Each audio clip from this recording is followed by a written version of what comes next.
Welcome back to the Chisambo Show. I've got a guest with me, Josh Chisambo, who happens to be my son. Hi guys.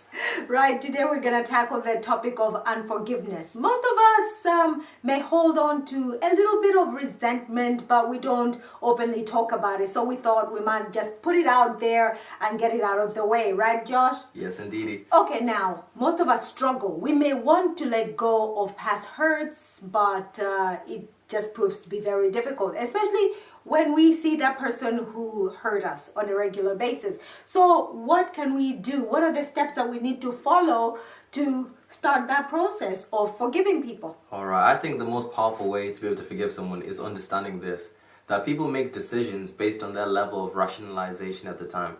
So when I say that, what I'm saying is that people are only doing the best they can with the level of growth that they're at. So for example, let's say I had a friend who came over to my house and I've trusted this friend for a long time, and then they robbed something from me.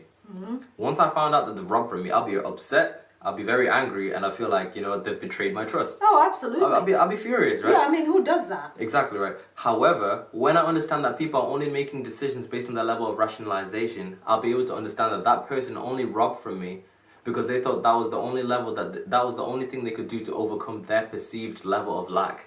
And that's to take from me. That's not to say that was right.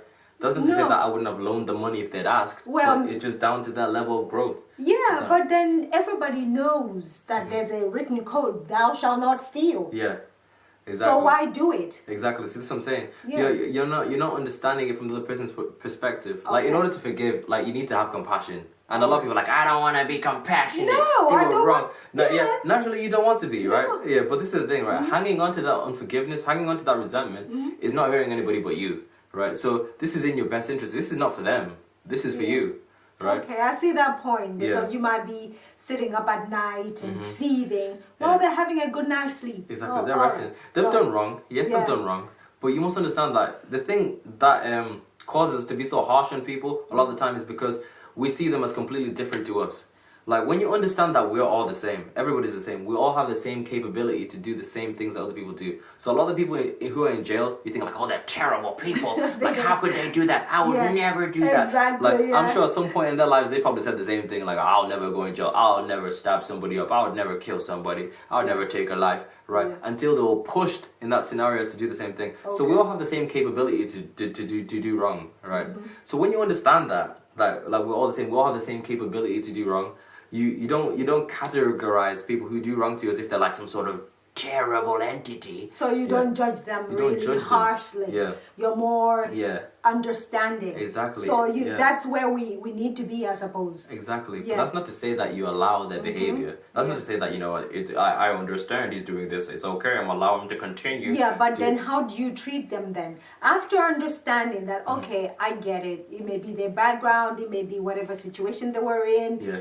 Fine, okay, I have compassion, but I still see them and it still hurts me. So how do I get past that? How do you get past that? All right, in order to get past that, I think one thing you need to do is you need to change the dynamic of the relationship. So once you've understood like what they've done and everything, you're like, okay, well, I understand now, they're hurting my barriers, they're hurting me, so now I distance myself from them, or now I change the dynamic of the relationship. Right.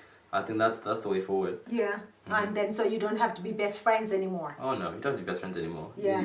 I certainly won't be allowing that friend to come to my house anymore or unsupervised. Yeah, fair enough. Yeah. So you have to change the dynamic, but you have to understand that people are just doing their best they can. People don't wake up with intention to like destroy all their relationships. No. Nobody wants that. Yeah, right? Just where they're at. Yeah, exactly. All right, thank you. I hope you have found this very useful. Please don't forget to comment below, share, like, subscribe, and we're gonna hear from our sponsors. We'll be right back after this.